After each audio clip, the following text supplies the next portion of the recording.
Welcome to Wealthy Behavior, talking money and wealth with Heritage Financial, the podcast that digs into the topics, strategies, and behaviors that help busy and successful people build and protect their personal wealth. I'm your host, Sammy Azuz, the president and CEO of Heritage Financial, a Boston-based wealth management firm working with high net worth families across the country for longer than 25 years. Now let's talk about the wealthy behaviors that are key to a rich life.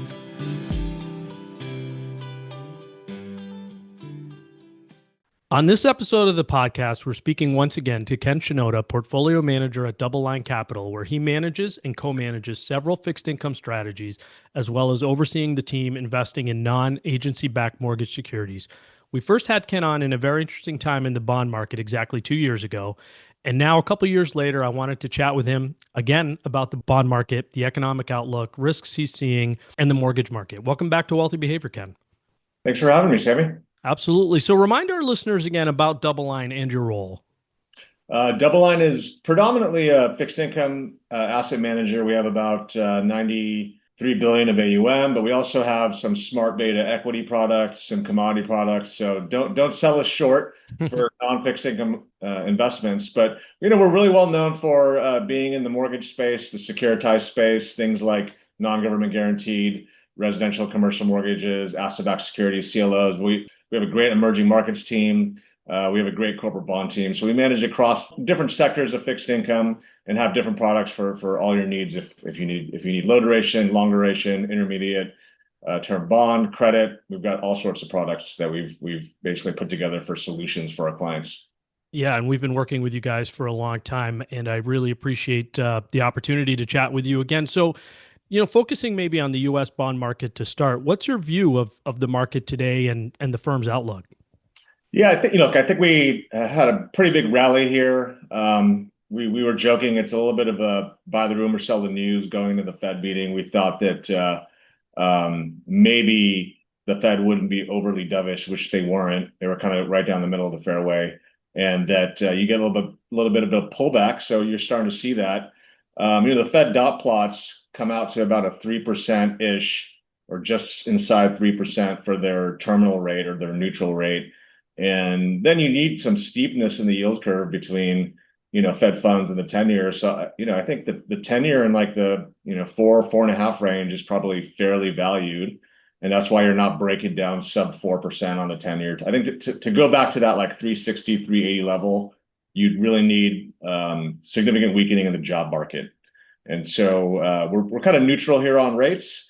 We're negative the long end. We're underweight the long end because of concerns around the deficit. It's one of those things that the market seems to care about it, and all of a sudden it doesn't.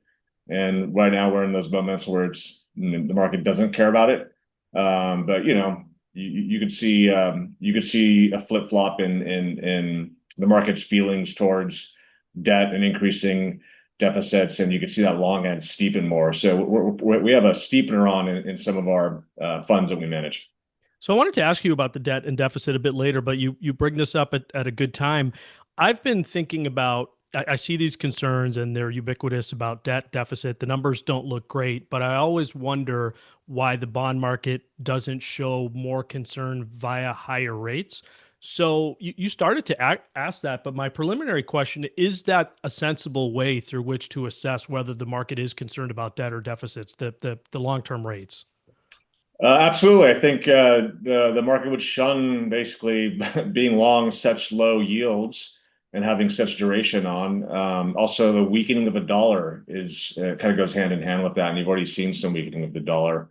But it's one of those things where at when rates are at their peak, you have more people reading about it, talking about it, and there's nothing like a rally to subdue fears. Just like when equities are at all-time highs, nobody's worried about anything, right?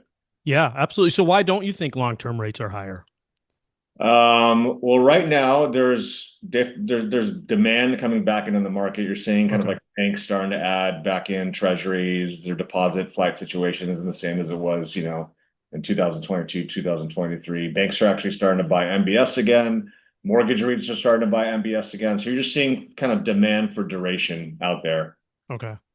So you mentioned the Fed's, recent decision to start cutting rates. I was curious, Given where inflation is still above target, the economy's doing well, although there's some weakness in the labor market. Do you think it was right to start a rate cutting cycle, and do you think it'll continue? I think so. I think the recent job data that was coming in was pretty weak. A lot of downward revisions. Non-farm payrolls have been coming in weak too. And so I think what he called it was a risk management cut, right? And so I think they wanted to continue down the path, but they're still data dependent. There's obviously both sides of the governors. You've got some sort of like the Uber doves that want to cut 50, and you've got others that say, hey, we got to go meeting by meeting. So I think they're going to be pretty balanced and watch the data, but they want to keep moving that rate lower, it seems. So I think I wouldn't be surprised to see more cuts this year. And it's data dependent as Powell says. So, based on that and the firm's outlook that you shared, how do you feel like people should be positioned from a fixed income standpoint these days? Well, I think if you had been underweight and you're hiding out in T-bills, while you've missed a decent rally, you got to start locking in some of these yields in here, and we're even doing that in our portfolios. We've owned a lot of floating rate assets, and floaters have been really popular. I don't know if you guys own it, but like Janus J AAA, which is all floating rate AAA CLOs, has seen tremendous growth, which has worked, right? Base rates have been super high. You get some spread over that. But if the Fed starts cutting aggressively, the coupons on these floaters is going to disappear in front of your eyes. So you may want to start locking in some more fixed rate exposure out there. You don't need to buy the long bond. You don't need to buy the 10-year treasury, but if you can go out and find some spread product that's over the 2 to 5 year portion of the curve, pick up 100 200 basis points for investment grade type securities, I think it makes a lot of sense. What risks are you seeing then in the bond market? It sounds like low rates, short-term rates going down, long-term rates you're not enthusiastic about for obvious reasons. So outside of those, what risks are you seeing in the bond market? Yeah, well, spreads for investment grade corporate bonds are really tight. Okay. I think we're at like the tightest level since 1998, 72 basis points. But the risk is low. Companies aren't really levered up, and there's just, as we talked about, there's demand, and pension funds need to own high quality bonds. Insurance companies need to own high quality bonds. So there's a risk that you know equities don't go up every day. You see maybe some volatility, and the equity markets and spreads could widen. But the default risk is low for investment grade corporate bonds. I would say, when spreads are tight and default risk is increasing, then there should be some concerns. And I think some pockets of the bank loan market and the private debt markets is where a lot of the problems have refinanced into. And so there could be more risk there than people think in some of those sectors that have done tremendously well. I mean, if you go on a backward-looking 5 year time horizon, risky floating rate stuff did the best, right? And so that's the bank loan market, that's private debt, private credit.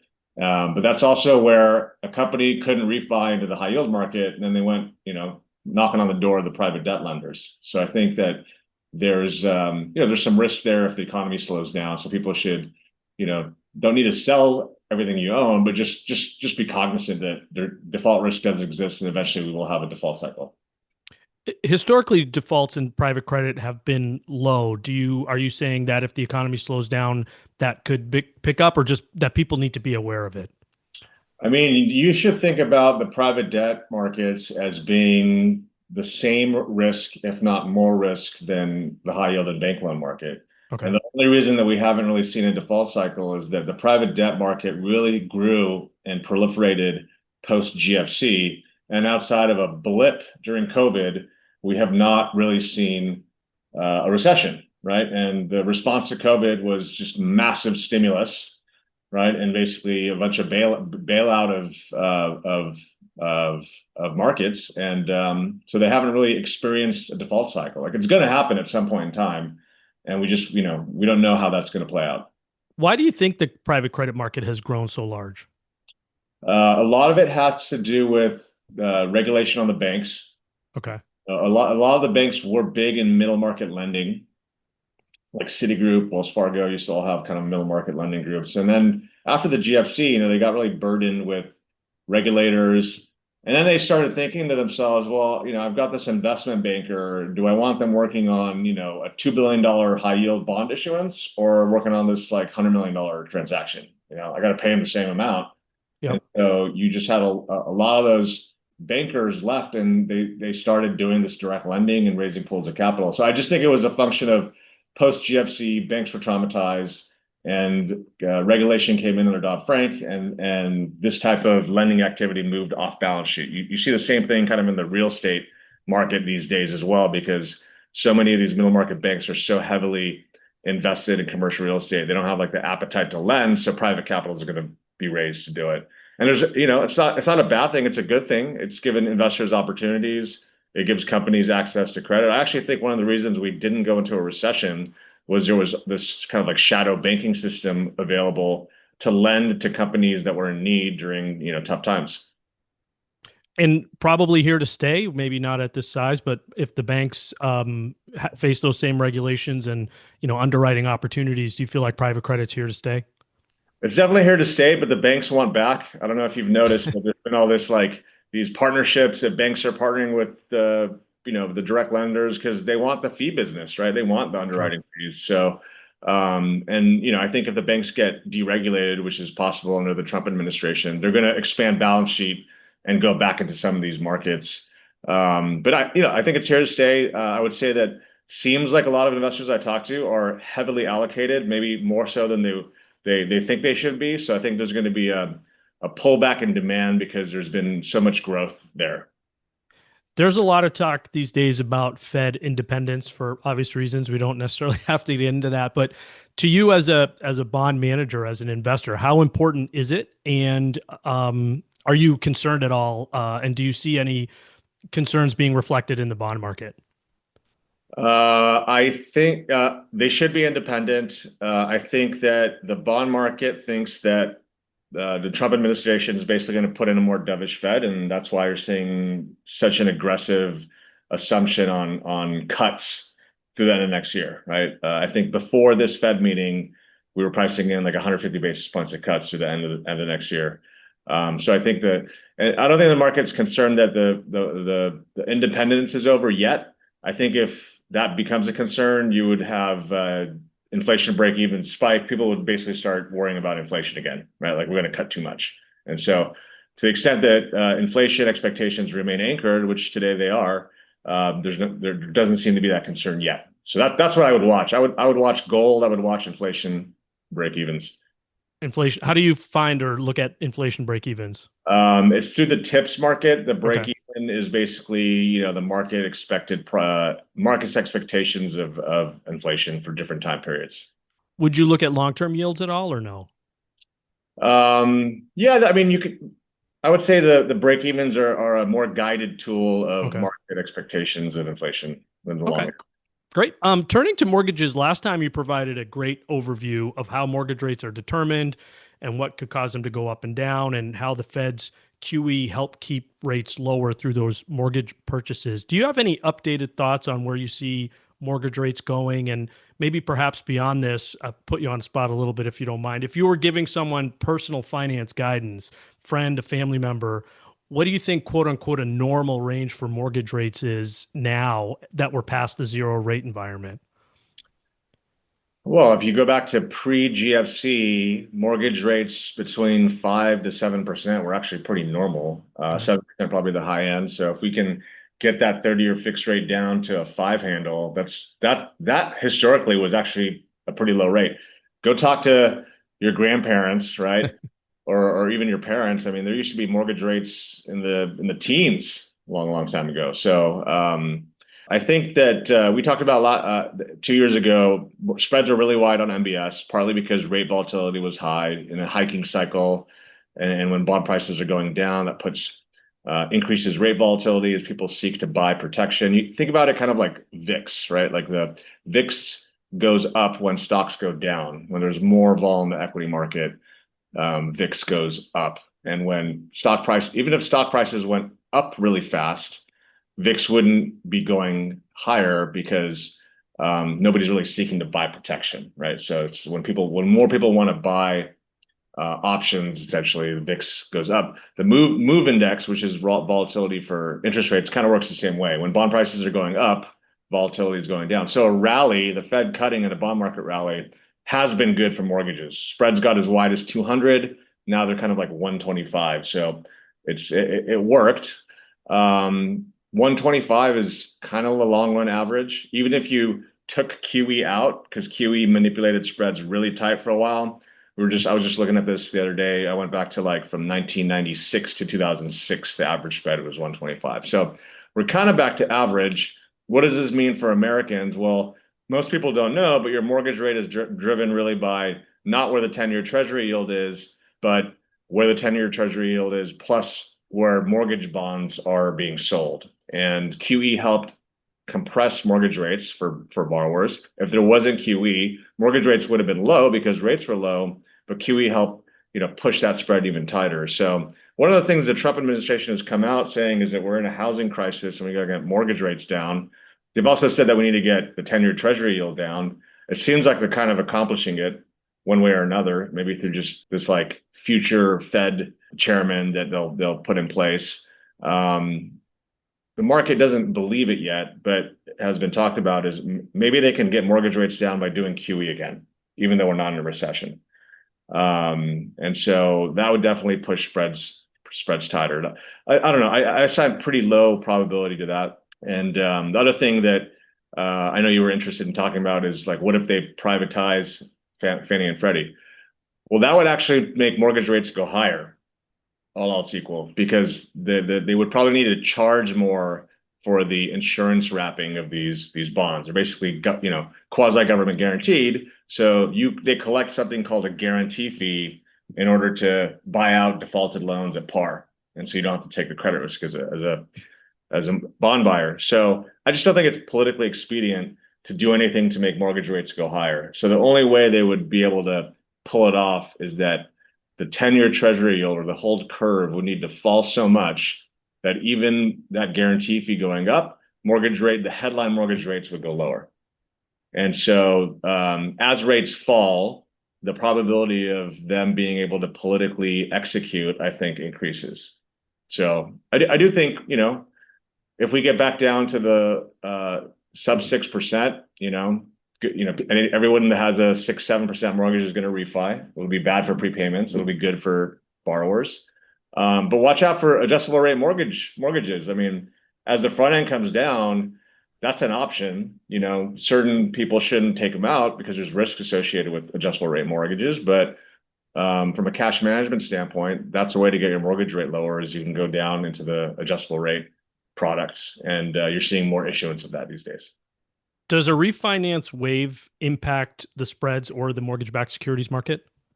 It does. So old bonds with really low mortgage rates probably aren't going to see much prepayments because people are in these 3% mortgages, but it's kind of the new production that has been originated could see some really fast prepayments, which would be, you're not going to see negative returns, but you're not going to see the price pop. So you're not going to get that convexity that you would. So the carry is good, and we manage that. We own both the low coupon bonds and the high coupon bonds, and that's for us to worry about when we're managing your money.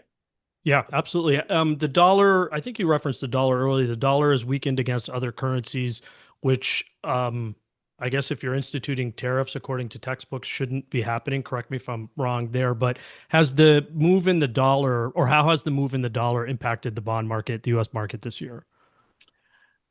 Well, global bond funds and other like emerging market local currency type products that had done really poorly for a long period of time because we were in king dollar mode are starting to really perform well. So it's been our view, and we've added some local currency and some developed market non-dollar exposure back to our funds that we had taken down to very, very low levels. I think we had as little as 1% exposure to non-dollar fixed income. And like local currencies year to date through last month, I think what they were up 14%. So we've had a pretty deep decline in the dollar. Don't want to chase it because you've had such a good run in these local currency type instruments. But if you get a rally in the dollar, and even longer term, we think clients should be adding non-dollar exposure to their portfolios, both fixed income, but also equities, right? European Yep. equities have done well. Emerging market equities that nobody expected to do well have done well. So I think a lot of people, both retail and institutional, went kind of all in, US exceptionalism, which worked because US stocks massively outperformed everything, right?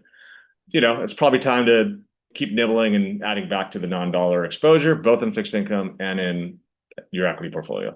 And in fixed income, are those corporates or government bonds or a mix globally, internationally? There a lot of companies outside the US issue dollar denominated corporate bonds. So most of the non-dollar denominated is going to be government type debt. Government type debt. Okay, great. Any thoughts on the economy now and where you think rates might be going? Look, earnings seem okay. I know we've had some bad jobs numbers, but one thing we've been noodling on is, $100 to $150,000 was like the old NFP non-farm payroll playbook. Like, okay, normal job market, we should be seeing 125, 150,000 jobs being created, right? Well, because of demographics, right? Baby boomers, finally retiring. They've just crushed it because they bought homes a long time ago and they bought stocks a long time ago. And that's why all the millennials and what's the next one after that, Gen Z, are all up in arms that they're not going to have it as good. Well, they're starting to leave the workforce, and then now we've got a drop in immigration. Maybe the new normal NFP number is 50,000 to 100,000. So like, are we really sliding into a recession because job creation's dropped? Maybe it's dropped because of these reasons, because things have changed, right? Yeah. And so maybe Yeah, sorry. What if that's the case, why cut rates then? Well, that's the thing. That's the thing. Okay. Maybe they're being too dovish, and that could reaccelerate the economy. It would run hot, and that's the risk. That's why you've got such bifurcated views at the Fed, right? Sure. It doesn't seem recession's around the corner, but valuations are stretched both in pockets of the corporate bond market and also in the equity market. So it becomes a challenging market as an asset allocator, but you got to stay invested because we could keep running, right? Sure. Ken, how do you get the answer to that question, whether 50 is the new 125 or, I forget the two ranges that you put. It was an interesting observation. How do you know whether that's where it's going to be? Is it just seeing more months of data? Yeah, I think you need more months of data. Our research team has kind of been trying to figure out a way to estimate it, but it's hard. I mean, as we see with the BSL shenanigans going on, it's like, why is there these crazy revisions, right? Like, how come we couldn't get it right on the first time around? So I think we just have to wait and see how things play out. But as of now, don't really see a recession out there, which is why it's going to be hard for that 10-year, I think, to drop below 4%. Okay. Last question. Something in the news lately is this idea of not doing quarterly reporting for corporations, which obviously limits information for stock investors. But does that impact bond investors too, who are looking at some of the corporate debt for those companies? Yeah, more information is typically better than less because you can see changes happening quicker. But at the same time, when companies are forced to just try to get results for that next quarter, they can't think as long term. And there's an argument to be made that less reporting is a better way to for these companies to run, right? Like they're just not forced to deal with quarter to quarter noise, and they can make better long-term decisions. Got it. Well, thank you very much for your insight today, Ken. I always enjoy the conversations. We learn a lot from you, and as I mentioned, we've been working with DoubleLine for a long time, so I respect your insight. Thank you. Thanks, Sammy. Thank you for listening to Wealthy Behavior. If you found the conversation useful, please leave a review wherever you listen to your podcasts and share this episode so those around you can live a rich life too. We appreciate your feedback and questions. Please email us at wealthybehavior@heritagefinancial.net. For more insights, subscribe to our weekly blog at heritagefinancial.net and follow us on Facebook, Twitter, and LinkedIn. Check out my personal finance blog at thebostonadvisor.com. Wealthy Behavior is produced by Kushal Kakamis.